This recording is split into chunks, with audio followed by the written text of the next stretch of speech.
South ఇండియాలోని అతి తక్కువ ధరలకి రత్నాలనందించే ఏకైక సంస్థ సిక్స్. నమస్తే రమగారు. నమస్తే జయ. రమగారు, కార్తీక పౌర్ణమి విశిష్టత, కార్తీక మాసంలో చాలా విశిష్టత కదా. ఆ రోజు కోసమే నెలంతా కూడా చూస్తూ ఉంటాము. సంవత్సరం అంతా దీపారాధన చేయని వాళ్ళు ఆ రోజు చేసేద్దాం పెట్టుకుందామని అలా అనిపిస్తుంది. అయితే ఇది ఏడాదంతా మానేసి ఆ ఒక రోజు చేస్తే సరిపోతుంది కాదు. ఒకవేళ కుదరకపోతే ఆ రోజు చేసుకోవచ్చు. కార్తీక పౌర్ణమి నాడు, పౌర్ణమి నాడు చంద్రుడు చాలా ప్రశాంతంగా ఉంటాడు, ప్రసన్నంగా ఉంటాడు. వెదరు అట్మాస్ఫియర్ చాలా బాగుంటుంది. మామూలుగా శరత్కాలమే చాలా అనుకూలమైన కాలం. ఇది ఉపాసనా కాలం కదా ఈ కార్తీక మాసం. సో పౌర్ణమి నాడు పగలు ఉపవాసం ఉండి రాత్రికి చంద్రోదయం అయ్యాక దీపారాధన చేసుకుని శివారాధన, అమ్మవారిని ఆరాధించడం, విష్ణువారాధన కూడా చేయొచ్చు. ఈ దీపాలు ఒత్తులు వెలిగించుకుని తర్వాత భోజనం చేయటం. ఈ రోజున చేసేటువంటి దేవాలయ దర్శనం కానీ, దీపారాధన కానీ, తర్వాత నది కానీ సముద్రంలో కానీ స్నానం చేయటం. సముద్ర స్నానం చేస్తారు తెల్లవారుజామున కార్తీక పౌర్ణమి నాడు. మామూలుగా పౌర్ణముల్లో సముద్రాల దగ్గరికి వెళ్ళం మనం. అవునవును. ఈ ఒక్క కార్తీక పౌర్ణమికి మాత్రం సముద్ర స్నానం చాలా విశేషంగా చెప్తారు. చంద్రుని యొక్క శక్తి ఈ సముద్ర జలాల్లో ఉంటుందని, అప్పుడు కనుక స్నానం చేస్తే జీవితం చాలా ప్రశాంతంగా మారుతుందని చెప్తారు. కుదిరిన వాళ్ళు చేస్తారు. ఇప్పుడు అవకాశాలు కొంచెం తక్కువగా ఉన్నాయి. నదిలో స్నానం చేయటం, ఇంకా లేకపోతే వాపి కుపతటాకులు మనకు చెప్తారు కదా, నువ్వు ఈ బావి ఏదైనా చిన్న చెరువు అలాంటి చోటైనా సరే, ఎక్కడైనా సరస్సుల్లో స్నానం చేయటం విశేషమైన ఫలితాన్ని ఇస్తుంది. సరస్సు తీరంలో చేసేటువంటి దాన ప్రక్రియ కూడా చాలా అద్భుతమైన ఫలితాన్ని ఇస్తుంది. మనం అన్నీ చేయలేకపోతాం, మనం కుదిరింది చేయగలుగుతాం కదా. మనకి ఏం కుదురుతుంది? సులువుగా తెల్లవారుజామునే లేచి స్నానం చేయటం, కొంచెం ఇంట్లో దీపారాధన చేసుకోవటం. కుదిరితే ఏ 9 గంటలకో 10 గంటలకో ఒక మాట వెళ్ళి సమీపంలో ఉన్న శివాలయానికో విష్ణువాలయానికో వెళ్ళి దర్శనం చేసుకోవటం. సరే, పగలు ఉపవాసం చేయటం, సాయంకాలం అవగానే కూడా వెళ్ళి గుళ్ళో దీపారాధన చేసుకొచ్చి 365 ఒత్తులు వెలిగించటం. అవును, సంవత్సరానికి సరిపడా మొత్తం. అంటే మామూలుగా నా ఉద్దేశం నేను ఒకళ్ళకే చేయాలని అనుకుంటాను. భార్యాభర్త ఇద్దరికి చేయాలని మనం నిరుడు కూడా ఇదే పాయింట్. మీరు ముందు ఒకళ్ళకే చెప్పారు, తర్వాత ఇద్దరు చేసుకోమన్నారు, ఎందుకమ్మా? అలాంటివి చాలామంది అడిగారు. సాధారణంగా అయితే ఇంటికి ఒక దీపారాధన అని అనిపిస్తుంది నాకు. చాలామంది పెద్దవాళ్ళు ఇద్దరికీ చేసుకోండి అని చెప్పడం వల్ల సరే అలాగే చెప్పాం. మన వెసులుబాటు, మన ఇంట్లో అలవాటు, మన మనసుకి నచ్చింది, మనం అలా చేయదలుచుకున్నాం. అప్పుడు 365 ఒత్తుల్ని కొంచెం చక్కగా కట్టగా కట్టి వాటిని కొంచెం ఉదయమే కనుక ఆవునేతిలో నానబెట్టి, నూనెలో కానీ ఆవునేతిలో కానీ కొంచెం నాననిస్తే ఒత్తులు నిలిచి వెలిగి కాలుతాయి. ఈ 365 ఒత్తులు వెలిగించుకోవచ్చు. తర్వాత ఏమో ఈ జ్వాలా తోరణం అవి చేస్తారు. దేవాలయాల్లో ఏం చేస్తారంటే, ఈ శివాలయాల్లో హెచ్చుగా కనిపిస్తుంది, వాకిలి వైపు శివుడిని, అమ్మవారిని, అయ్యవారిని ఇద్దరిని ఊరేగిస్తారు. ద్వారం దగ్గర పైన గడ్డితోటి బంధనంలాగా కట్టి అది వెలిగిస్తారు. ఆ వెలుగుతున్న జ్వాలల కింద నుంచి స్వామివారితో పాటు మనం కూడా నడవటం అనమాట. రథోత్సవం కానీ పల్లకి ఉత్సవం కానీ చేసి స్వామివారు అయ్యవారితో పాటు, అమ్మవారు అయ్యవారితో పాటుగా మనం కూడా ఆ జ్వాలల కింద నుంచి నడిచి లోపలికి వెళ్తే దేవాలయ దర్శనం చేస్తే అమోఘమైన ఫలితం ఉంటుందని, ఏడాది నుంచి ఉన్నటువంటి చీడపీడలు నశిస్తాయని, గ్రహదోషాలు తొలుగుతాయని, స్వామితో కలిసి మనం దాంట్లో నుంచి వెళ్తాం అనమాట. జ్వాలా తోరణంలో నుంచి చేయొచ్చు మనకు అవకాశం ఉంటే, లేదా మనకి ఎంత అవకాశం ఉంటే అంతగా చేయటం. ఇందులో చంటి పిల్లలు, తల్లులు, గర్భవతులు, బాలింతలు, వృద్ధులు, అనారోగ్యంతో ఉన్నవాళ్ళు వీళ్ళందరూ ఉపవాసం చేయాలనే విధానం పెట్టుకోబోకండి. నాకు ప్రెగ్నెన్సీ, నేను ఉపవాసం చేశాను, నా ప్రెగ్నెన్సీ నేను దీపం పెట్టచ్చా, అలాంటి ఆలోచనలు చేయొద్దు. శరీరం పర్మిట్ చేస్తే ఏదైనా చేయండి.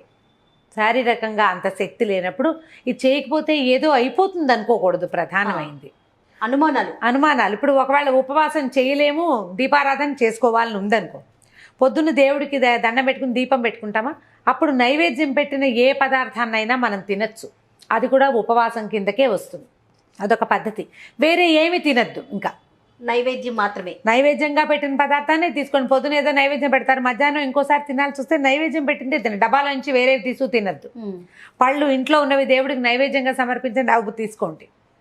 పెందరాళ్ళే దీపం పెట్టుకోండి. చంద్రోదయం ఏముంది, 5:30కే అయిపోతుంది. అవును, చీకటి పడగానే సూర్యాస్తమయం అయ్యాక మన లెక్క. సూర్యాస్తమయం అవ్వగానే ఈ ఒత్తులు వెలిగించుకుని దండం పెట్టుకోవచ్చు. దేవాలయ దర్శనం 7 నెలలు దాటిన గర్భవతులు సాధారణంగా దేవాలయాలకి వెళ్ళొద్దని చెప్తాం. ఆ తొక్కిసలాట, నడక, మెట్లు ఎక్కటము, హడావుడి ఉంటుంది కదా వదిన. ఎక్సైట్ అయిపోయి ఏదైనా ఇబ్బంది పడతారు. కాబట్టి 7వ నెల వస్తే పురుటితో సమానం కాబట్టి ఎప్పుడైనా పురుడు రావచ్చు కాబట్టి వెళ్ళొద్దంటారు. 7th మంత్ వచ్చిన వాళ్ళు ఈ ప్రయత్నాలు పెట్టుకోకండి. సింపుల్గా దీపం ఇప్పుడు 365 ఒత్తులు వెలిగించక్కర్లేదు. మామూలుగా దీపారాధన చేసుకున్నా అదే ఫలితం లభిస్తుంది. అంత పెద్ద ఇబ్బంది ఏం లేదు. ఇది కూడా చేయొచ్చు. ఇది ఒక అమోఘమైన క్రియ. చేయగలిగితే చేస్తాం, లేకపోతే దీపం పెట్టుకోండి. దీపం పెట్టిన ఫలితమైనా మనకి లభిస్తుంది కదా, అదైనా లభిస్తుంది. తర్వాత చలిమిడి, వడపప్పు, పానకము అలాంటివి పరమేశ్వరుడికి నివేదన చేసుకోవచ్చు. ఈ రోజునంటే కార్తీకంలో చేసేటువంటి ప్రతి పూజ కూడా కార్తీక దామోదర ప్రీత్యర్థంగా చేసి పరమేశ్వరుడికి అర్పిస్తాం. ఆయన ప్రీతి కోసం పూజ చేస్తాము, పరమేశ్వరుడికి అర్పిస్తాము. శివకేశవులు ఇద్దరు పూర్తిగా అభేదం, వాళ్ళ మధ్య ఏ తేడా లేదు. ఇవాళ చేసే రుద్రాభిషేకం, ఈ నెలలో చేసేది, అవన్నీ కూడా కార్తీక దామోదరుడికి ఇష్టం. అభిషేకం ఆయనకే చేయక్కర్లా, ఈయనకి చేసినా ఆయనకి నచ్చుతుంది. ఈ రోజున ధాత్రి తులసి కళ్యాణం మొన్న ద్వాదశి నాడు చేయలేకపోయాం అనుకోండి, ఈ రోజున తులసి చెట్టులోనే ఈ ఒక ఉసిరి కొమ్మని అంత మాత్రం కొమ్మని తీసుకొచ్చి స్థాపించుకుని ఈ రోజున తులసి ధాత్రి కళ్యాణం జరిపించవచ్చు. అక్కడే తులసి చెట్టు దగ్గర కూడా ఈ 365 ఒత్తులు వెలిగించడము, లేకపోతే ఓ 11 దీపాలు పెట్టి 365 మన ఇంట్లో లేదు, మన అత్తగారు చేయలేదు, మా ఇంట్లో అలవాటు లేదన్నారు, మీకు ఏదో చెయ్యాలని ఉంది, 365 చేయొద్దు, శుభ్రంగా 11 దీపాలు పెట్టండి. 11 దీపాలు పెట్టుకోవచ్చు కదా, జ్వాల ఇట్లా తోరణంలాగా కనపడుతుంది. ఇది చేయొచ్చు. నదీ జలాల్లో దీపాలు వదిలిపెట్టడం, అరటి దిప్పల్లో చిన్న చిన్న ఇవి చేసి దాంట్లో కొద్దిగా ఆవునేతి ఒత్తుల్ని వేసి వెలిగించి జ్వాలా తోరణంలాగా వదిలిపెట్టడం, దీపమాలిక సమర్పణం. దీంతోపాటు దీపస్తంభ సమర్పణ అని ఒక విశేషమైన పూజా విధానం మనకి కార్తీక పురాణంలో చెప్తారు. ఎత్తైన దీపాన్ని సమర్పించడం, ఆ వాకిట్లో అక్కడ కూడా మన కేరళ స్టైల్లో కనిపిస్తుంటే చుట్టూ పెద్ద పెద్ద ఎత్తైన దీపపు సెంబాలు పైన కాదు, మన వాకిళ్లలోనే దీపపు సెంబా పెట్టి చక్కగా వెలిగిస్తారు. అట్లా మనం దేవతా మందిరానికి ఎదురుగుండా కొద్దిగా ఎత్తుగా ఒక పీట లాంటిది ఏర్పరిచి ఆ ఎత్తు మీద దీపారాధన చేసి పెట్టడం కూడా విశేషమైనది.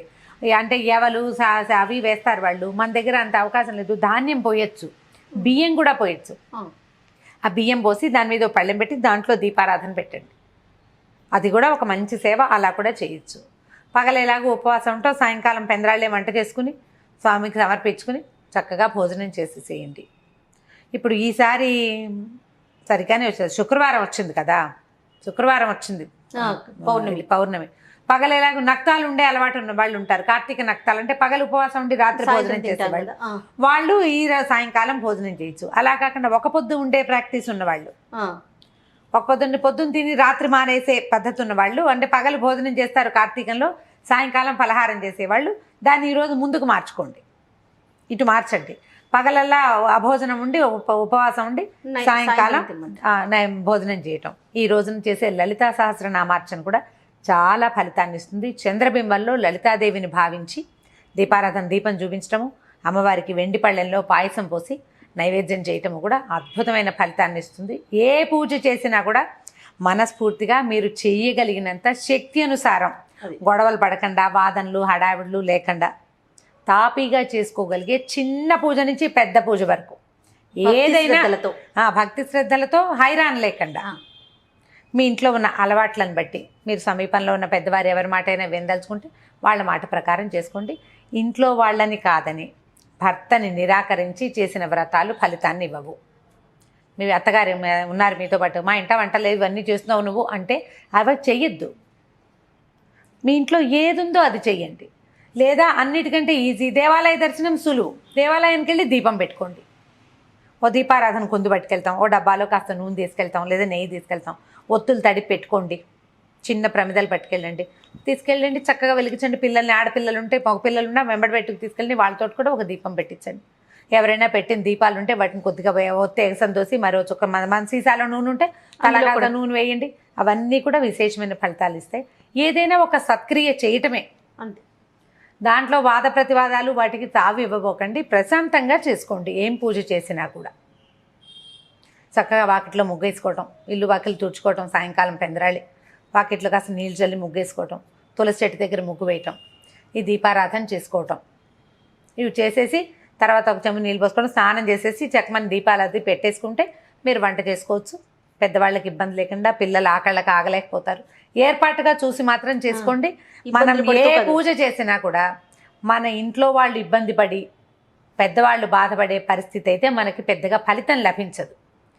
నెగిటివ్ ఇవి ఫోర్సెస్ వచ్చేస్తూ ఉంటాయి కదా, దాన్ని నెగిటివిటీని రానివ్వకుండా మాత్రమే పూజ చేసుకోవాలి. మనం అన్ని సముదాయించుకొని ముందుకు వెళ్ళటం. ముందుకు వెళ్ళాలి అంతే.